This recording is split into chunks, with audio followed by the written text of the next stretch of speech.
Hello friends, welcome to our channel Siddhi NPA.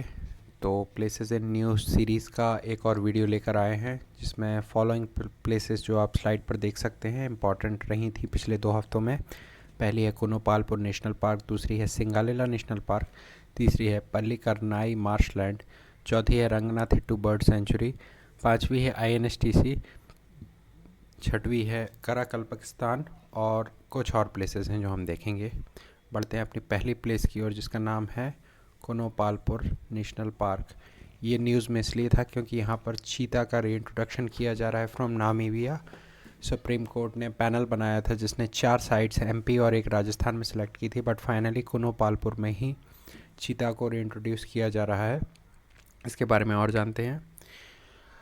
ये Chambal reason में लाया करता है MP के, और इसमें लेपर्ड, जैकल, स्पॉटेड डियर और चिंकारा भी फाइंड किए जा सकते हैं। तो वेजिटेशन जो है वो बहुत ही स्पेर्सली पॉपुलेटेड है, ड्राई सवाना फॉरेस्ट ग्रासलैंड है, और क्योंकि इस पार्क से कुनो रिवर निकलती है तो ये ट्रॉपिकल रिवराइन फॉरेस्ट भी है। 1981 में इस पार्क को इस्टेब्लिश किया गया था, जिसको 2018 में नेशनल पार्क का स्टेटस दिया था। पहले ये सेंचुरी था। तो मेनली चंबल रिवर की जो ट्रिब्यूटरी है कुनो रिवर, वो इससे फ़्लो करती है। चंबल रिवर इससे फ़्लो नहीं करता है। चीता के बारे में जानते हैं कि ये एक लार्ज कैट है। अभी केवल अफ्रीका और ईरान में ही पाया जाता है। जो एशियाटिक चीता है वो केवल ईरान में पाया जाता है, जिसका IUCN स्टेटस क्रिटिकली एंडेंजर्ड है। और जो अफ्रीकन चीता है उसका IUCN स्टेटस वल्नरेबल है, जहाँ से हम इसे रीइंट्रोड्यूस कर रहे हैं। Cheetah thrive in variety of habitats like savanna. Serengeti region of Africa में सवाना वेजिटेशन है, arid mountains region of Sahara और हिली डेजर्ट में ईरान में। तो ये सारी लोकेशंस में चीता थ्राइव कर सकता है। सोशल ग्रुप में रहता है फीमेल कब्स, मेनली फीमेल और कब्स सोशल ग्रुप में रहते हैं, और मेल जो होता है वो सॉलिटरी नेचर दिखाता है, सेडेंटरी लाइफ जीता है, अकेले रहना पसंद करता है।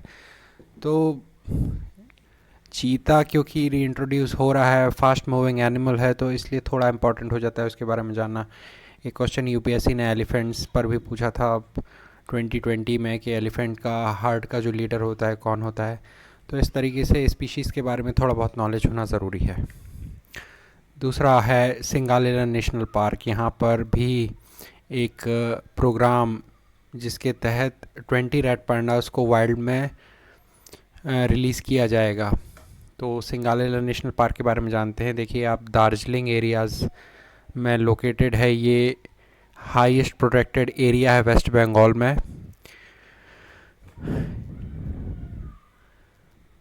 पार्क लोकेटेड है सिंगालीला रिज में, जो कि होस्ट करता है वेस्ट बंगाल की 2 हाईएस्ट पीक।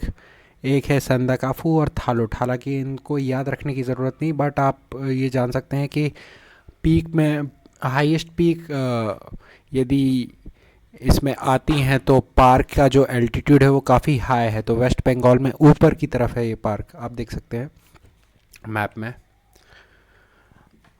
इसमें 3 सेपरेट बायोम्स हैं, बिकॉज इसका एल्टीट्यूड उस तरीके का है। सब एल्पाइन कोनिफर से हिमालयन ब्रॉड फॉरेस्ट है।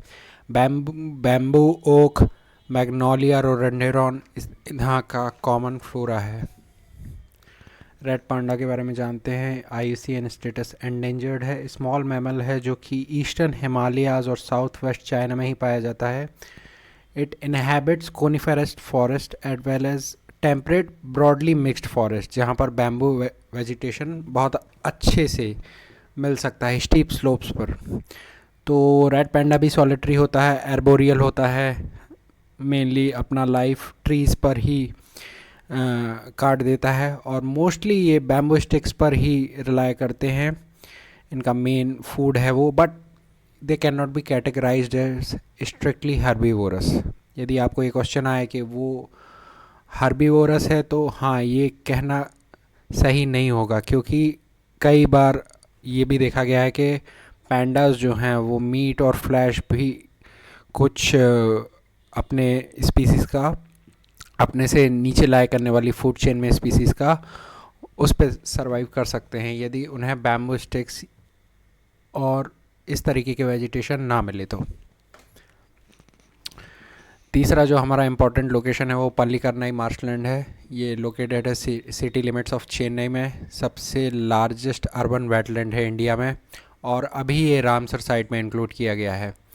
पहले एक बैकवाटर था बे ऑफ बंगाल का, बट सिंस इसमें बहुत ज़्यादा ट्रांसफॉर्मेशन हुआ है पिछले कुछ सालों में, और ये एक 90% अपना इकोसिस्टम लूज़ कर चुका है। Fresh water injection from city has made and converted it to a fresh water marshland. तो ये ओनली सर्वाइविंग वेटलैंड है जो कि सिटी लिमिट्स में है चेन्नई के। आप इसकी लोकेशन देख सकते हैं, एकदम टॉप पर लाई करता है। यदि आपसे क्वेश्चन पूछे जाए, क्योंकि लोकेशन बेस्ड क्वेश्चंस अक्सर पूछे जा सकते हैं कि ये क्या कावेरी बेसिन में लाई करता है, तो उस चीज़ में आप याद रख सकते हैं कि कैसे चीज़ों को एलिमिनेट करना है। जैसे आप पीछावरम मैंग्रोव्स को भी देख सकते हैं, फिर उसके नीचे एक और सेंचुरी लोकेटेड है, Kodai canal wild life sanctuary भी है।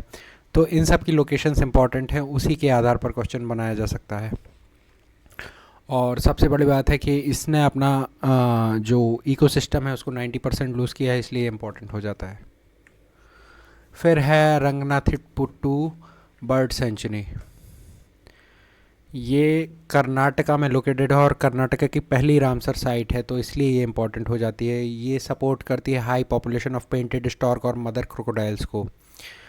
अब इसकी अभी आप लोकेशन देख सकते हैं कि ये कहाँ पर लोकेटेड है। ये बंदीपुर टाइगर रिजर्व के पास लोकेटेड है। तो मेनली ये वेस्टर्न और ईस्टर्न घाट्स का जो कोएलेशन होता है तमिलनाडु में, उस एरिया में जो आप देख सकते हैं वहाँ पर लोकेटेड है। हालांकि उसका एक पार्ट नहीं है। इस तरीके से क्वेश्चन पूछे जा सकते हैं कि कहाँ कैसे, और उसी तरीके से उसका वेजिटेशन, उसमें कौन कौन से एनिमल्स पाए जाते हैं, उस पर क्वेश्चन बनाया जा सकता है।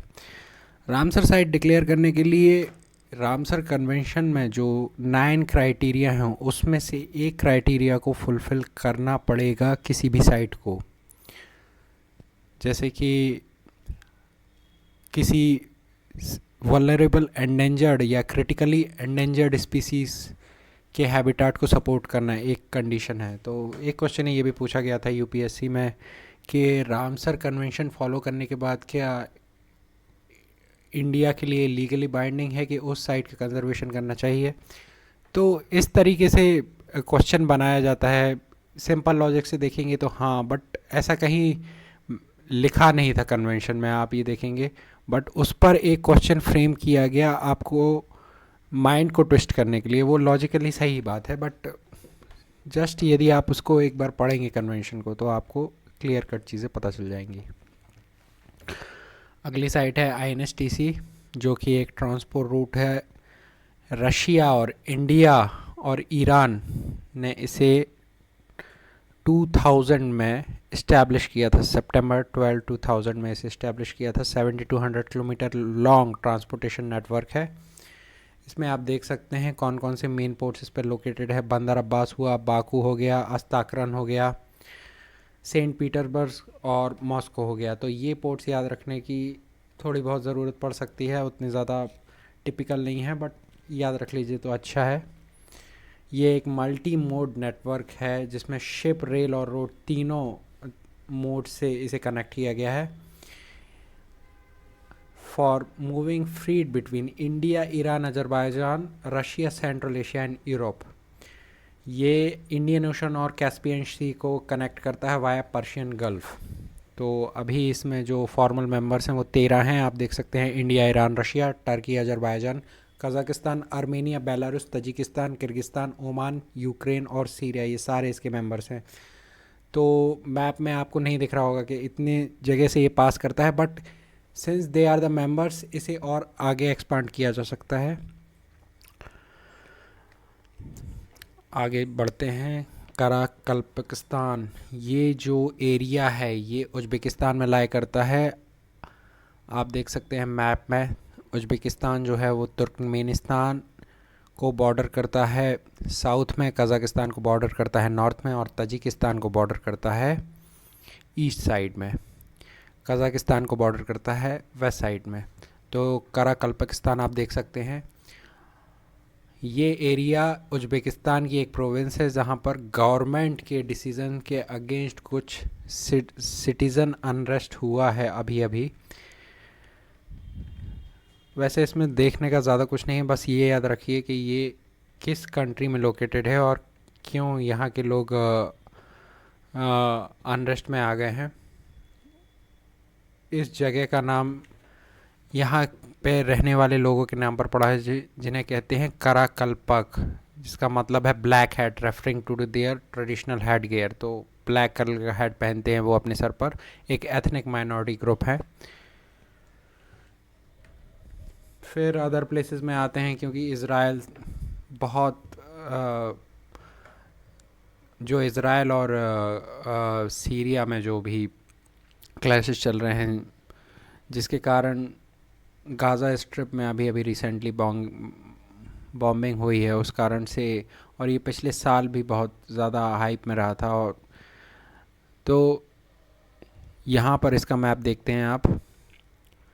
इस मैप को याद करना बहुत ज़रूरी है, बिकॉज इस मैप से पहले भी बहुत बार क्वेश्चन पूछे गए हैं। जैसे गोलन हाइट्स का क्वेश्चन पूछ लिया गया था डायरेक्टली यूपीएससी ने कि ये जो रीजन है ये कहाँ लाई करता है, 4 ऑप्शंस दिए थे। वैसे ही एक बार क्वेश्चन पूछा गया था कि जो मेडिटेरेनियन सी है वो किस कंट्री को बॉर्डर नहीं करता है इनमें से। तो ऑप्शन थे उसमें लेबनान, सीरिया, इज़राइल और जॉर्डन। तो जॉर्डन आप देख सकते हैं मेडिटेरेनियन सी को बॉर्डर नहीं करता है। तो इस तरीके से आप मैप याद रखेंगे तो आपको क्वेश्चंस का आइडिया हो जाएगा, क्योंकि ये प्लेस बहुत ही ज़्यादा इंपॉर्टेंट है। आप इसे याद कर लीजिए। गाज़ा स्ट्रिप जो है वो इज़राइल में वेस्ट साइड पर लोकेटेड है। वेस्ट बैंक है, हालांकि कहने को ये वेस्ट बैंक है, लेकिन ये इज़राइल के ईस्ट साइड में लोकेटेड है, जहाँ पर जेरूसलेम और डेड सी भी लोकेटेड है। जॉर्डन से बॉर्डर कर रहा है इज़राइल, सीरिया से नॉर्थ ईस्ट में बॉर्डर करता है, लेबनान से नॉर्थ में बॉर्डर करता है और इज़राइल इजिप्ट से सिनाई पेनिनसुलर के थ्रू बॉर्डर करता है। और नीचे जो है आप देख सकते हैं गल्फ़ ऑफ अकाबा है, जो कि इजिप्ट, इज़राइल, जॉर्डन और सऊदी अरेबिया को कनेक्ट करता है। तो ये भी याद रख सकते हैं। फिर आते हैं largest floating solar power plant है, जो कि अभी ओमकारेश्वर डैम में खंडवा डिस्ट्रिक्ट ऑफ एमपी में बनाया जा रहा है। तो ये एक फैक्चुअल न्यूज़ है, उतना ज़्यादा याद रखने की ज़रूरत नहीं है। सिंपली बस ये याद रख लीजिए कहाँ पर largest floating solar power plant बनाया जा रहा है। इसमें और डिटेल्स में जाने की कोई ज़रूरत नहीं है। वैसे ही मनगढ़ हिल्स राजस्थान में है, उसे एक मॉन्यूमेंट ऑफ नेशनल इंपॉर्टेंस अभी अभी रिसेंटली डिक्लेयर किया गया है, क्योंकि यहाँ पर भील ट्राइबल फ्रीडम फाइटर बहुत सारे ब्रिटिश गवर्नमेंट के अगेंस्ट लड़ते लड़ते मारे गए थे। तो उन्हें ट्रिब्यूट पे करने के लिए मनगढ़ हिल्स को एक मॉन्यूमेंट ऑफ नेशनल इंपॉर्टेंस दिया गया है। एक सिंबॉलिक मीनिंग निकल के आता है। तो ये भी एक फैक्चुअल न्यूज़ है, स्टेट पीसीएस में काम आ जाएगी। तो thank you for watching. Please share करें, सब्सक्राइब करें, कमेंट करें। Good night.